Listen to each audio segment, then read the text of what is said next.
Remember that night I launched Facebook from that little dorm in Kirkland House. I went to Noakes with my friend KX, and I remember telling him clearly that I was excited to help connect the Harvard community, but one day someone would connect the whole world. The thing is, it never even occurred to me that that someone might be us. We were just college kids. We didn't know anything about that. There were all these great big technology companies with all these resources, and I just assumed one of them would do it. But this idea was so clear to us that all people want to connect. Today, I want to talk about purpose. One of my favorite stories is when JFK went to go visit the NASA Space Center, and he saw a janitor holding a broom, and he asked him what he was doing, and the janitor replied, "Mr. President, I'm helping put a man on the moon." Purpose is that feeling that you are a part of something bigger than yourself, that you are needed, and that you have something better ahead to work for. Purpose is what creates true happiness. My hope was never to build a company. I wanted to have an impact. And as all these people started joining us, I just assumed that that's what they wanted to do too. A couple years in, some big companies wanted to buy us. I didn't want to sell. I wanted to see if we could connect more people.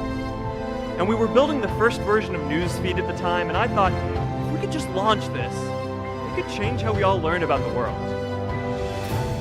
Nearly everyone else wanted to sell, and it tore our company apart. After one particularly tense argument, one of my close advisors told me if I didn't agree to sell the company right now, I would regret that decision for the rest of my life. Relationships were so frayed that within a year or so, every single person on our management team was gone. That was my hardest time leading Facebook.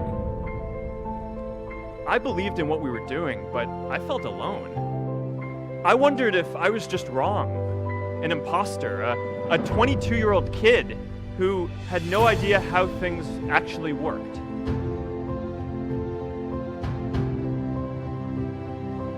And I know that a lot of you are going to have your own stories just like this.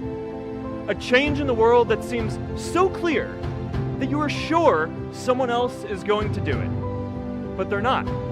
You will. But be prepared to be misunderstood. Anyone working on a big vision is going to get called crazy, even if you end up right. Anyone taking initiative will always get criticized for moving too fast, because there's always someone who wants to slow you down. Anyone taking on a complex problem is going to get blamed for not fully understanding it, even though it's impossible to know everything up front. Let me tell you a secret. No one does when they begin. Ideas don't come out fully formed. They only become clear as you work on them. You just have to get started. If I had to know everything about connecting people before I got started, I never would have built Facebook. In our society, we often don't take on big things because we're so afraid of making mistakes. Facebook wasn't the first thing I built. I also built chat systems and games, study tools and music players, and I'm not alone. J.K. Rowling got rejected 12 times before she finally wrote and published Harry Potter. Even Beyoncé had to make hundreds of songs to get Halo.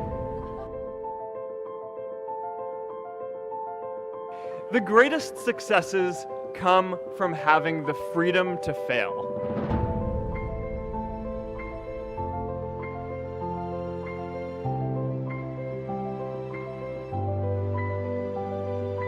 You know, a lot of times I think people just get afraid because, you know, often your dream is, it seems like it's so far off, but if you just kind of focus on building stuff that you think is good and you keep on going at each step along the way and don't let people deter you from that and just really care about what you're doing, and you know, I think that's how you build something good.